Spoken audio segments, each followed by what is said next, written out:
بسم اللہ الرحمن الرحیم۔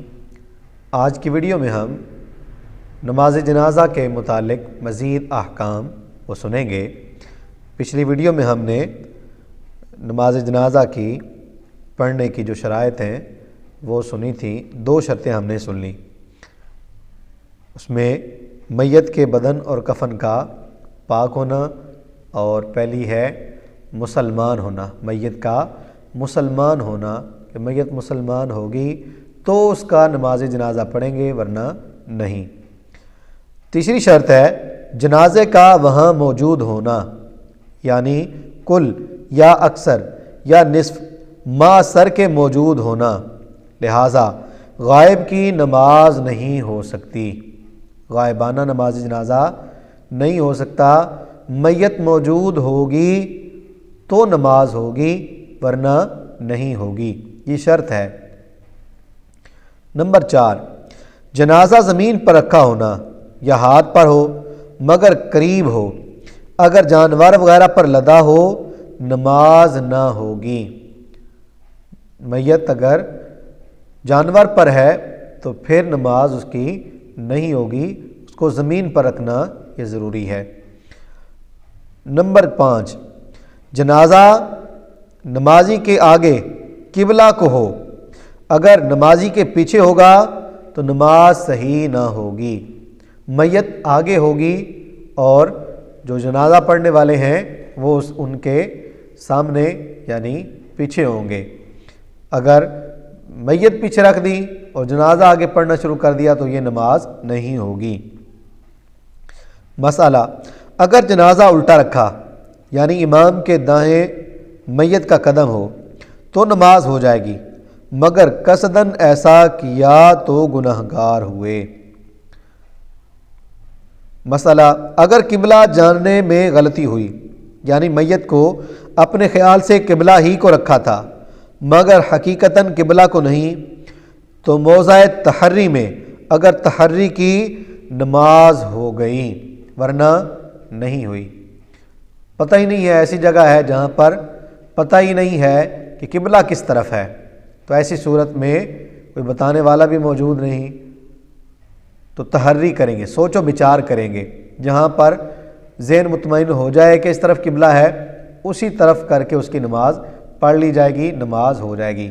اور اگر ایسی جگہ پر ہیں جہاں پتہ ہی نہیں ہے اور کوئی بتانے والا بھی نہیں اور تحری بھی نہ کی ہو تو ایسی صورت میں نماز نہیں ہوگی۔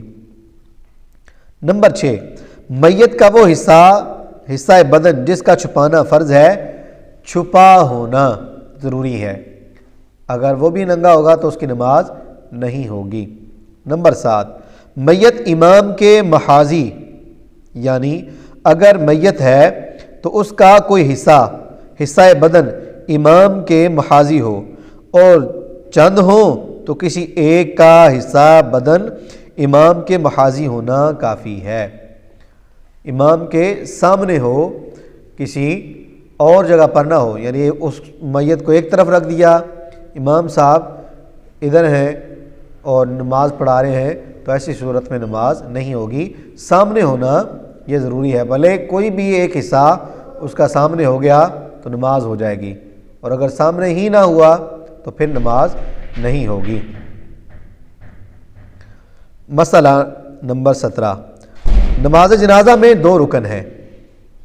نمبر 1، 4 بار اللہ اکبر کہنا۔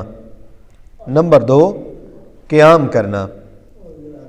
پہلا ہے 4 بار اللہ اکبر کہنا، دوسرا ہے قیام کرنا۔ بغیر عذر بیٹھ کر یا سواری پر نماز پڑھی نہ ہوئی، اور اگر ولی یا امام بیمار تھا اس نے بیٹھ کر پڑھائی اور مقتدیوں نے کھڑے ہو کر پڑھی، ہو گئی۔ بغیر عذر کے بیٹھ کر یا سواری پر نماز جنازہ پڑھیں گے تو نہیں ہوگی، اس کے لیے یہ ضروری ہے کہ بندے کھڑے ہو کر ہی پڑھیں۔ ہاں، اگر ولی یا امام ہی بیمار ہیں اور انہوں نے بیٹھ کر پڑھائی، بقیہ سب نے کھڑے ہو کر پڑھی تو پھر ہو جائے گی۔ مسئلہ نمبر 18، نماز جنازہ میں 3 چیزیں سنت مؤکدہ ہیں۔ نمبر 1، اللہ کی حمد کرنا۔ نمبر 2، نبی پاک صلی اللہ علیہ وسلم پر درود پڑھنا۔ نمبر 3، میت کے لیے دعا کرنا۔ یہ 3 چیزیں نماز جنازہ میں سنت موقدہ ہیں۔ 2 رکن ہیں، 4 بار اللہ اکبر کہنا اور کھڑے ہونا، قیام کرنا، یہ رکن ہے۔ اور سنتیں کتنی ہیں؟ 3۔ پہلی اللہ پاک کی حمد و ثنا بیان کرنا، دوسری حضور علیہ الصلوۃ والسلام پر درود پاک پڑھنا، تیسری ہے میت کے لیے دعا کرنا۔ تو یہ 3 سنتیں ہیں اور 2 رکن ہیں۔ اللہ کریم ہمیں ان باتوں کو یاد رکھنے، عمل کرنے کی توفیق عطا فرمائے۔